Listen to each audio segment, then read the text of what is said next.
When you look at traditional relationships, supplier-vendor relationships or retailer-vendor relationships, in most cases, they're adversarial. As a retailer, you drag your vendors in once or twice a year, you beat them up on price, you try and eke as many concessions out of them as you possibly can. All parties share some risk in that commercial relationship. What a retailer is actually doing is they're shifting their risk to someone else. So by getting you to lower your price or give me terms or give me concessions, I am taking my risk and I'm now pushing it over to you.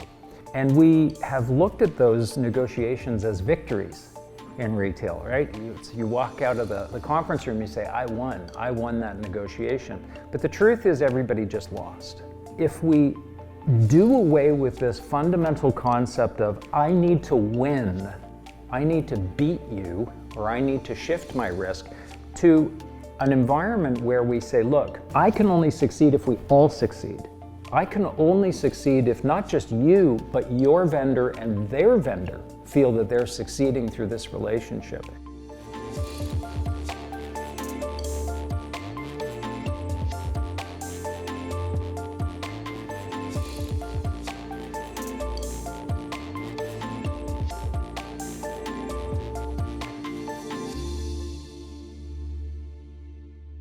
You talk obviously about retail. You're excellent at customer experience, the experience, the dynamic that a customer has toward a brand, whether that's the brand's physical manifestation in a store or the pixelated online version of it. So it's all the forward-facing sexy stuff. But today we want to talk about supply chain, which is the kind of back-end stuff that we never think about. But you've actually been thinking about it a lot because it would seem to be a fundamental part of the whole retail enterprise. So just to start, what's got you thinking about supply chain so much these days? So in all the time I was in retail on the corporate side, I never had an interest in supply chain at all. And supply chain folks were sort of the people that would, they'd just be there in meetings and they wouldn't really say very much. Like it just seemed like, it was sort of like the plumbing in your house, right? You don't think about the plumbing in your house. You don't wake up and think, gosh, I wonder about the plumbing today. You don't even think about it. It's just there and it operates. But you do think about it when you have a plumbing problem, right? It becomes like the only thing you can think about and you do anything to solve it. And so I sort of felt like that's where we were at in 2020 and 2021, is that the retail industry was sort of assuming that the supply chains that we had built, the technologies that underpin them, the sophistication of our sort of view of global supply and trade was going to be substantial enough to be resilient in the face of the crisis. And much like the plumbing in a badly plumbed house, it all sort of came apart. And so I did start thinking a lot about it for probably the first time. And I thought, I'm going to dig into it and sort of see if there's anything that we can learn from the past about this crisis and how it might inform our path going forward. And so interestingly, I got reading about the cotton trade of the early 1900s or the early 19th century in America as it pertained to Britain. And so I'll just tell you a really quick little story that I think is kind of interesting. So in the early 1800s, a newly constituted United States was trying to forge its economy. It had obviously, just an immeasurable amount of arable land. It had loads of resources. And it had very good cotton crop. And it became really the principal product of the United States. And Britain was one of the biggest customers for the cotton trade. Within a very short period of time, about 2/3 of the cotton that was coming into Britain was coming from the United States for many reasons, but not the least of which was price competitiveness, right? Because of course, the one major advantage that the U.S. had was slave labor. And so that made them incredibly competitive relative to countries like India or Egypt or Brazil, who were also cotton producers. So here we are, we're in about 1860 or so, and about 2/3 of all the cotton that's coming into Britain is coming from the United States. About 1 in 5 Brits works in the cotton trade or is dependent on the cotton trade in order to make finished goods. So a lot of what Britain was exporting to the rest of the continent and to Europe was finished goods, finished cotton goods. 1861, I'll test your American history. Do you remember what happened in 1861? Larry King was born. That's right. Okay. Exactly. And it is upon he that all this hinges. That was the breakout of the Civil War in the United States. So immediately cotton exports go to barely nothing. By 1862, they are nothing. The UK economy is absolutely reeling. There are factory closures, there are layoffs. I think the GDP in Britain at that time was decimated by about 60%. I mean, and they call it the cotton famine for a reason. It really became an existential crisis for Britain. By 1865, things were back on track, but Britain had learned some lessons. Don't put all your eggs in one basket. They diversified their supply. They started getting more cotton from India and other places. The irony is that you would have thought that we would have learned something from that, right? You would have thought that that would have been a significant enough lesson in global trade that we wouldn't have repeated history. But in fact, it just simply led to a new era. So now I'm going to take you forward to 1937 and enter a guy named Malcolm McLean. Now, Malcolm McLean was a truck driver from North Carolina. He owned a trucking company. In 1937, he found himself at the port of New Jersey, ironically carrying a load of cotton to be transported to Texas. And as he was waiting, he thought to himself, wouldn't it be cool if instead of me sitting here in my truck and waiting for hours and hours on end, wouldn't it be great if they could just pick my truck up and put it on the ship, transport the whole thing to the other end, and then just basically drive it off the ship at the other end? Kind of seemed like kind of a crazy notion at the time. It wasn't until 1956 that McLean actually recommissioned a decommissioned tanker ship called the Ideal X. And at that time, they retrofitted it to accommodate containers. And in 1956, the first container load went from Newark to Houston, I believe it was, 18 containers. And as they were offloading them in Houston, they were onloading 18 more containers to go back to New Jersey. Incredibly efficient, incredibly fast. McLean had managed in that time to take the cost of shipping a ton of cargo from about $5.83 to 15 cents a ton. Right? So I mean, we're talking about an innovation on a scale that it was unimaginable at the time. So rather than us learning from the lessons of the cotton famine, what we actually embarked on, courtesy of Malcolm McLean, was a new era of being able to go farther, being able to carry more cargo, being able to pioneer into markets like China. And so through the 70s, 80s, 90s, you could argue the latter half of the 20th century, China, much like the United States, became sort of the source for most goods. Beyond just cotton, we're talking about most of the things in our lives. 80% of what sits in a Walmart that is non-food is from China. 75% of all new Amazon sellers in key markets are from China.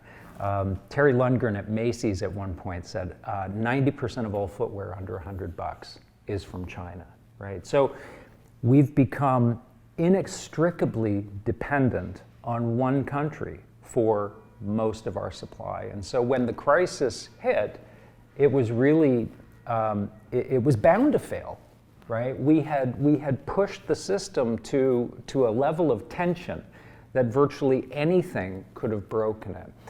But it wasn't the virus that was at root of it. It wasn't even the consumer, although consumers were panic buying and putting a lot of stress on the system. It was really, again, this sort of myopic focus on low cost, on going as far as we need to go, on buying as much as we need to buy, just to drive down the unit cost of products. And so where do we go with this? John Thorbeck is a friend of mine. John is he's the head of a company called Change Capital. And what John talks about a lot is that we need to replace philosophically this idea of low cost with a more informed notion of low risk. That we live in a world that's highly turbulent, it's very interconnected. Somebody sneezes in China and somebody gets sick on the other side of the planet, and that's how interconnected we are. And so we need to recalibrate supply chains for the modern age, and we need to recalibrate them for lowest possible risk. And that may not always mean lowest landed cost of product. So it's, where do we go in the future? It's philosophical, but it's also technological too. Right. So practically speaking, your friend John's conception of low risk, how would that look? Because we understand low cost because of acclaimed's, modular shipping containment. You go from $15 to get something somewhere to 50 cents. What's the low risk version of that? Like, what are the metrics? Yeah, that's a great question. So, when you look at traditional relationships, supplier vendor relationships or retailer vendor relationships, in most cases they're adversarial, right? I mean, they're fundamentally adversarial relationships. Typically, as a retailer, you drag your vendors in once or twice a year, you beat them up on price, you try and eke as many concessions out of them as you possibly can. And what you're really doing through that process as a retailer is you are taking an equilibrium of risk, right? In any relationship, all parties share some risk in that commercial relationship. What a retailer is actually doing is they're shifting their risk to someone else. So by getting you to lower your price or give me terms or give me concessions, I am taking my risk and I'm now pushing it over to you. And we have looked at those negotiations as victories in retail, right? You walk out of the conference room, you say, I won that negotiation. But the truth is everybody just lost. Everybody just lost. Because now what's your vendor going to do? Well, they're probably going to go to their vendor. And they're going to try and push that risk further down the chain, right? And eventually what happens is all parties become destabilized, right? All parties become defensive, trying to protect their own interests. And what happens there too is you wind up with a blockage in terms of information. If I feel we have an adversarial relationship to begin with, I'm less inclined to want to share information with you. And if I do feel I have information that could be advantageous, I'm likely to keep it in my back pocket and use it as a blunt weapon in our next negotiation, right?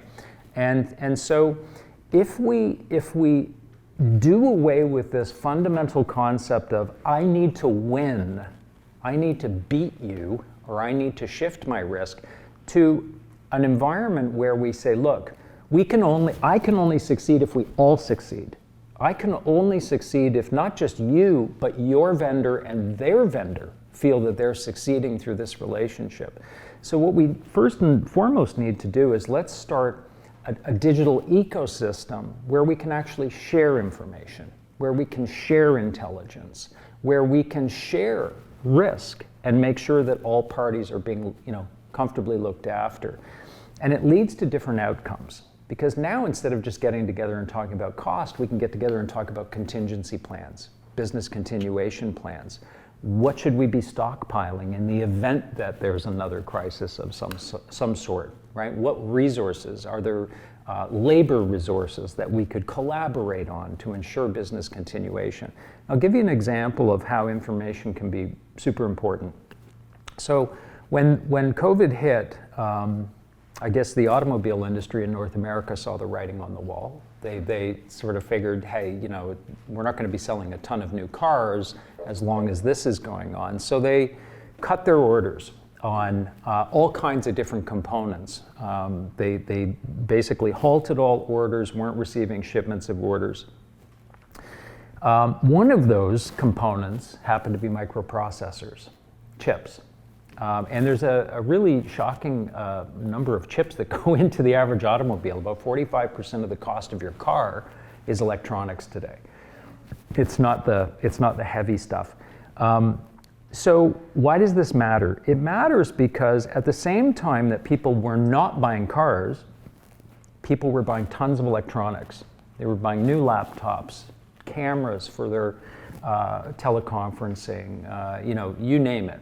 Electronic sales were going through the roof, all of which required tons and tons of chips. So the electronics industry was gobbling up all these chips. The automobile industry was thinking they'd made the right decision. They weren't receiving information that said, hey guys, you're going to have a colossal chip shortage when this starts to lift. And that's exactly where we are now. And the automobile industry is looking at a potential technology shortage well into 2023 to recover from this. So the idea that you are part of a collective, part of an ecosystem where you're sharing information on demand for materials, on the need to potentially stockpile materials, those sorts of outcomes could have led to a very different situation for the auto industry than we are now. Right, and beyond a kind of stoppage in production, what are the actual incentives for companies to get on board with the system? Because this strikes me as an easier said than done kind of scenario. Yeah, I mean, the incentives are certainly more than just the idea, more than just a philosophical sort of adaptation. There are a few reasons why this is so important. First of all, from the standpoint of transparency. If I were to ask the average retailer, and I've done so at conferences, I've asked how many, in an audience feel comfortable that they really know their vendors.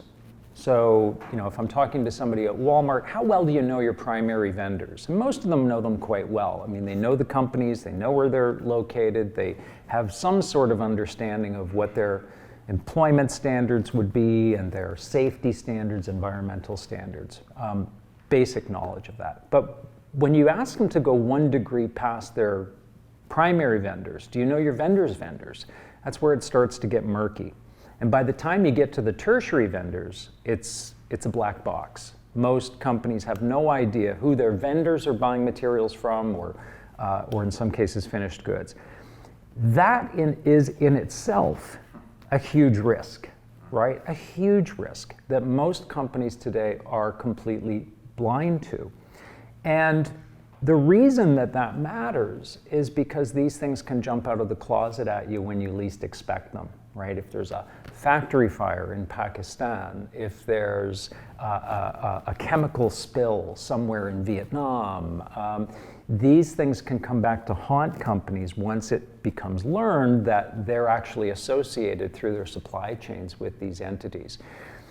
It also matters to consumers more today, Charles. So the average consumer is saying in about 75% of cases, there's a consideration of environmental and social impact in what they're buying. Now, I know that our behavior doesn't always match, our sentiment, but there is sort of a nexus that's taking place. We're starting to see behavior now sort of meeting at least the intellectual idea of sustainability and social impact. And so it matters to consumers. Consumers are 4 to 6 times more likely to buy from companies that have a clear, not just a social purpose, but clear transparency in terms of the products that they sell. And maybe more importantly is that investors now are starting to key in on this. There was recently an investor group that manages about $130 trillion worth of assets called out 10,000 companies to provide data on their impact on water, on their impact on air, and their social impact, and provide that data to a not-for-profit group that is basically creating a global scorecard for the investment community to know where to put their dollars. Because investors don't want to put their money at risk in companies who have risky supply chains.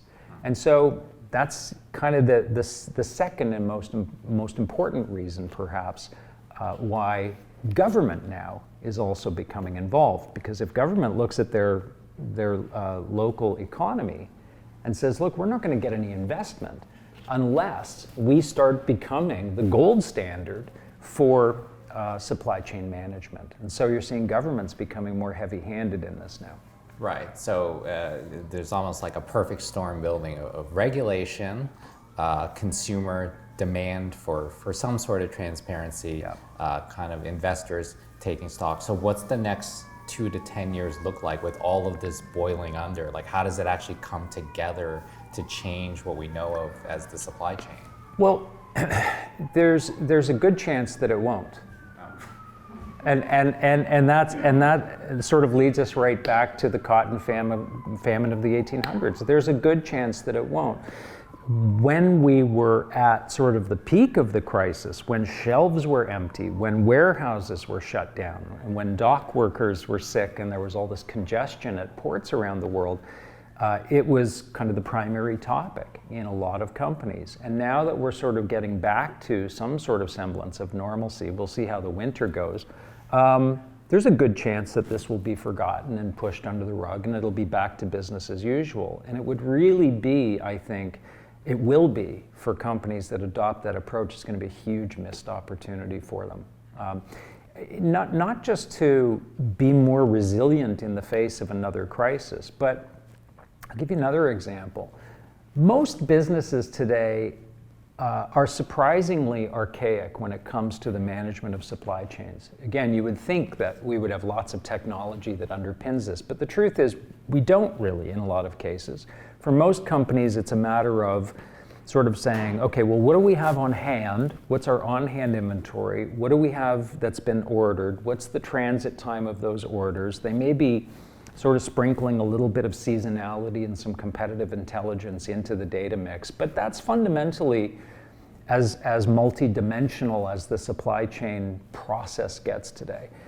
But we also now know that we live in a world where climate events can have a huge impact on our ability to transport goods and receive goods, and on demand, on consumer demand. The climate is changing, right? And that throws off seasonality. We know that there are lots and lots of interconnected aspects of our economy that we really should be looking at and factoring into the equation that we're operating for our supply chains. Long story short, there are a million things that we could input into that data set, but we can't do it with human intervention. We need to be incorporating technologies like AI and machine learning. And there's really good evidence that companies that have already incorporated those technologies into their supply chain operations are not only more profitable, but they sell more too. They're just a more efficient operation that sells more of what consumers want, and they put it at the right place at the right time. So beyond the concerns around could we withstand another crisis, could we make it through, there's also the upside, even if there isn't another crisis. If we reflect on this and we really say, look, let's apply the power of technology and let's adopt a new philosophy to our supply chain efforts, we can be more profitable in the short term, whether there's a new crisis or not. Right, so it's almost like there's the opportunity of AIs, there are drones, there's data, but it's still dudes in trucker hats signing carbon paper waybills at the border. In a lot of cases, that is what it is, yeah. What is, because you talked about competitive advantage to the company that has it figured out. What's one company that actually has an intricate supply chain and handles it, in your estimation, very well, to the point where it is a competitive advantage for them? I think there are a number of retailers that I would look at, and brands that I would say operate extremely efficient supply chains. From a domestic standpoint, I would say Costco is one of those. And interestingly, when we talk about shared risk, Costco recently was in headlines because they'd actually suffered a bit of a decline through the pandemic. Demand for their products has decreased slightly, but they made another move that sort of caught analysts' attention. They've said that they're basically absorbing price increases from their from their vendors. They're not passing them on to consumers, which you would think would be received with a standing ovation, right? But analysts don't like that, right? Analysts want those price increases passed on. But again, what Costco is doing is admirable, because what they're saying is, look, we are going to accept this risk. We're going to shoulder this burden. We're not going to try and push this risk onto our vendors, because they recognize that as soon as they do that, they break the trust. They break the trust. They put their vendors into a situation now where they may not be able to perform up to expectations. So, an example of a brand that is basically saying, look, it's more important to us to operate in this environment of shared risk than it is for us to simply offload our risk onto someone else. Okay, so Costco is enacting some form of the transparency there. Okay, let me test out my rudimentary understanding of supply chain to you. Company wants to sell something at a price. They need to make goods for as cheaply as possible. And so it's basically the end cost of the consumer is just however much all the raw materials cost to get to the place, and then they just put a surcharge onto that. Is that the basic understanding of what a supply chain has been for 100 years? In principle, that's it. And then the new version would also be close to that, or would be fundamentally better? The new version, the enlightened version, I suppose, would be better. Because what we're doing is, it's not that we're not focusing on cost at all, right? Of course, cost matters. Products have demand elasticity, right? You get above a certain price on a product and demand just dies, right? So cost matters, but it's thinking about cost in a different way. It's not thinking solely about the landed cost in my warehouse or the retail price on my shelf. It's also thinking about what I need to do today to get that cost, right? I need to place, in order for me to get the lowest landed cost of product, I need to place massive orders that have long lead times, and in some cases are coming through coming across enormous distances and through these circuitous supply chains. And again, all of that represents a risk. So what's the risk? Well, I may have dead stock sitting on my floor. Consumer preferences might change between the time I order that 90,000 container loads of t-shirts. By the time they hit my sales floor, consumers may not want that anymore, but I'm committed to those orders.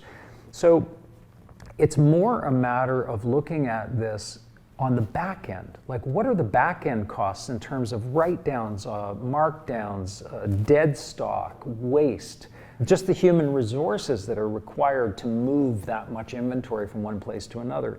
So a lot of companies are looking at it and saying, well, look, maybe if we rethink from the standpoint of trying to reduce risk all the way through the supply chain, we may have a fractionally higher landed cost, but we may actually save all of that on the back end because we're a much more efficient and streamlined operation. Right, so it's a more holistic conception. More holistic. And I think there's also, in terms of upsides, Charles, there's another thing that we really haven't talked about, and that is really the fourth goal, I think, of supply chains ought to be to become a force for good in the world. I had a conversation with a guy named William McDonough, who wrote the book Cradle to Cradle. Really brilliant author and consultant on sustainability and supply chains. And his book was sort of the seminal treatise on sustainability in consumer goods. And I said to him at one point, I said, so the goal in your mind then, the goal of supply chains is that companies should be really targeting to do less harm to the world. And I mean, when let's give some context to that. The retail industry is one of the most prolific polluters in the world. The fashion industry alone, I think, is worth 10% of all global emissions. There's 16 million tons of plastic sitting below the surface of the ocean. In fact, 90% of all plastic that's ever been produced is still in the world today, still around today. The emissions from the 15 largest US retailers today are equivalent to 2 billion automobiles a year on the road. That's just the 15 largest retailers, right? So we're talking about an industry that is systematically decimating our environment and has been doing so for hundreds of years. So I said to William, so the object is to become less harmful, and he said, well, let me turn that around intellectually for you and ask you a question. If your water commission said to you that there are deadly levels of lead in your drinking water, but we're going to work over the next 5 to 10 years to slowly reduce that amount of lead, so you don't have to worry, you'll be all right. Would you accept that? And obviously the answer is no. You'd say, well, I don't want any lead in my water at all, right? So he said, so the objective should not be to do less harm. Less harm isn't good. We have to reverse the effects of climate change. We have to reverse the impact that this industry has on human beings. The factory fires in Pakistan, the fact that a woman in India who is sewing garments is making less than $200 a month, US. This is just not tenable.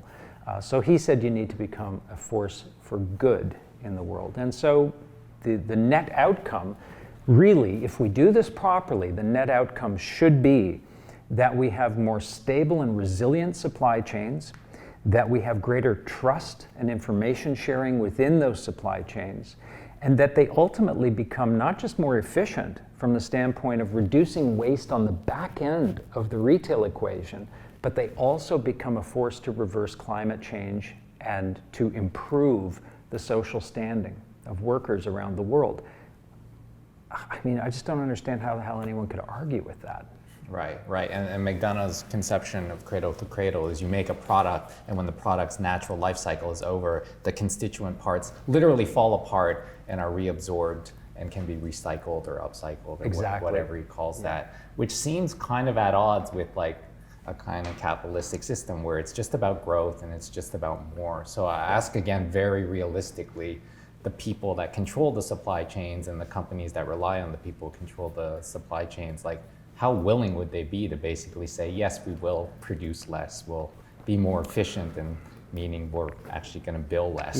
Yeah. Well, that's another great question. I mean, and a lot of people will come to the same sort of conclusion. Like, okay, so if it all makes so much sense, like, who makes the first move here?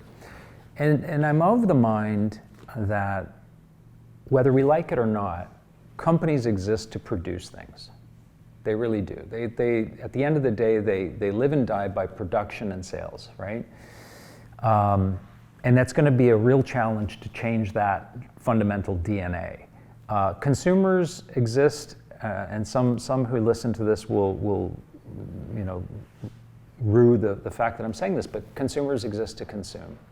We do. We want things, we aspire to have things, and so to simply expect that everyone's going to wake up one morning and just say, I'm not going to buy anything anymore, and I'm going to reuse everything and shop resale, it's just not likely to happen. So I think government's going to have to take a harder hand in this and be more stringent in terms of applying guidelines. And they now have an incentive to do so, because if the investment community is saying, look, you're not going to see our money unless you guys start getting your shit together, then we are likely to see government begin to wade into this argument in a more conservative way. Yeah, that's good. So just as a last question, it's like a meta question, I guess. Like, when you talk about retail, it's a great talk. It's very sexy. You show the branded experiences in stores and how brick and mortar retailers are reconfiguring how they conceive of what a store is to give a great experience to customers.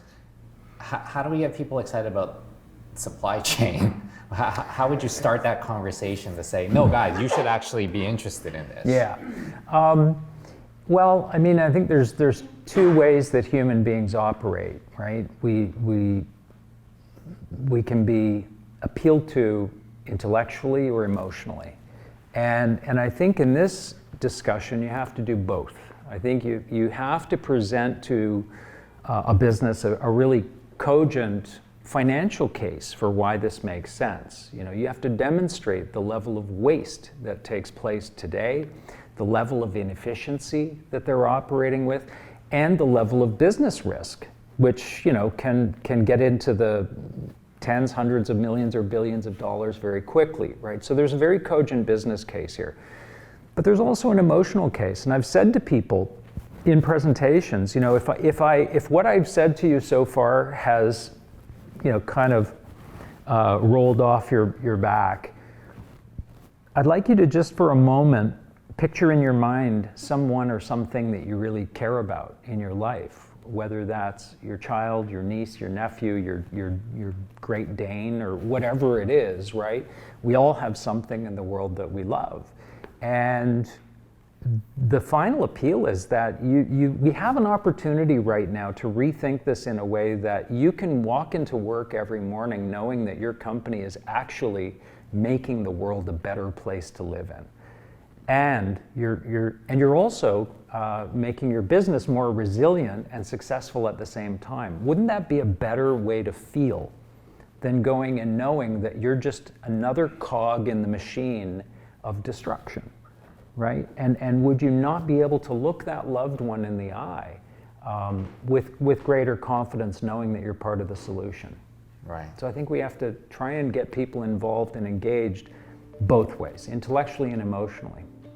It's like an innovation challenge, because it's not escaped my attention that the last thing you said about the history of supply chain happened in 1937. Yeah. So for ingenious young people, it's a problem to be solved. It's huge, and the financial upside is so significant as well. You know, I mean, we're building apps that can tell me how ripe a watermelon is. You know, why are we spending so much energy on things that don't matter when here we have this arcane system that really is screaming to be innovated, to your point, and we're applying very little thought to it. That's great. Thanks, man. Thank you.